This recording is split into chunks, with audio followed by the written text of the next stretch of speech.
ইরানকে যুদ্ধের ময়দানে নামতে একরকম বাধ্য করেছে যুক্তরাষ্ট্র।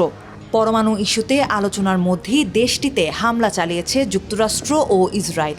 এতে আয়াতুল্লাহ আলী খামেনি সহ শীর্ষ ব্যক্তিদের হারিয়ে প্রতিশোধ নিতে গোটা মধ্যপ্রাচ্যে হামলা চালাচ্ছে তেহরান, যেখানে বেশ সাফল্য পাচ্ছে তারা।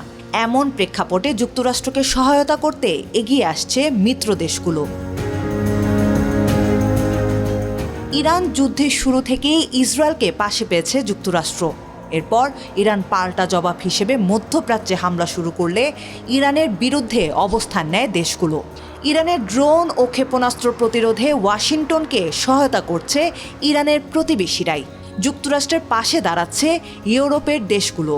শুরুতে যুদ্ধে অংশ নেবে না বললেও পরে নিজেদের বিমান ঘাঁটি মার্কিন সেনাদের ব্যবহারের অনুমতি দিয়েছে যুক্তরাজ্য। ভূমধ্য সাগরে বিমানবাহী রণতরী ও আরব আমিরাতে রাফাল যুদ্ধ বিমান পাঠিয়ে পাশে দাঁড়ানোর ঘোষণা দিয়েছে ফ্রান্স। এদিকে ড্রোন হামলা ঠেকাতে মধ্যপ্রাচ্যের মিত্রদের সহায়তার প্রস্তাব দিয়েছে ইউক্রেন। ইরান যুদ্ধে যুক্তরাষ্ট্রকে সমর্থন দিয়েছে কানাডা ও অস্ট্রেলিয়া। প্রয়োজনীয় যুদ্ধে অংশগ্রহণের সম্ভাবনার কথাও জানিয়েছে দেশ দুটি।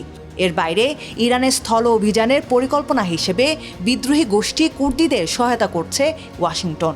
বিপরীতে এতগুলো শক্তির বিরুদ্ধে ইসলামী প্রজাতন্ত্র টিকিয়ে রাখতে একা লড়াই করতে হচ্ছে তেহরানকে। ইরানের উপর চাপিয়ে দেওয়া এই যুদ্ধে মার্কিন প্রেসিডেন্ট ডোনাল্ড ট্রাম্পকে থামাতে পারত মার্কিন সিনেট, তবে শেষ পর্যন্ত সেই সম্ভাবনাও শেষ হয়ে গেছে।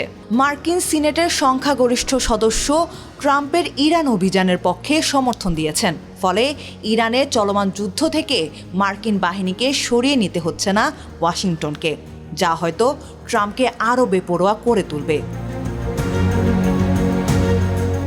অসময়ে যুদ্ধে ভয়াবহ হামলার শিকার হচ্ছে ইরান।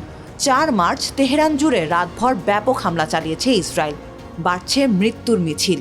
ইরানের স্বাস্থ্য মন্ত্রণালয়ের দেওয়া তথ্য অনুযায়ী যুক্তরাষ্ট্র ও ইসরায়েলের চলমান হামলায় নিহতের সংখ্যা এরই মধ্যে ছাড়িয়ে গেছে হাজারের ঘরে, আহত 6,000-এর বেশি।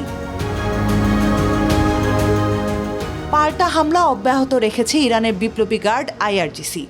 তাদের দাবি, ইসরায়েলের বেন গুরিয়ন আন্তর্জাতিক বিমানবন্দর এবং দেশটির বেশ কিছু উন্নত রাডার সিস্টেমকে সফলভাবে নিশানা করেছে তারা। সেই সঙ্গে ইরাকের কুর্দি অঞ্চলে ইরান বিরোধী বিচ্ছিন্নতাবাদী বাহিনীর উপর হামলার দাবি করেছে IRGC।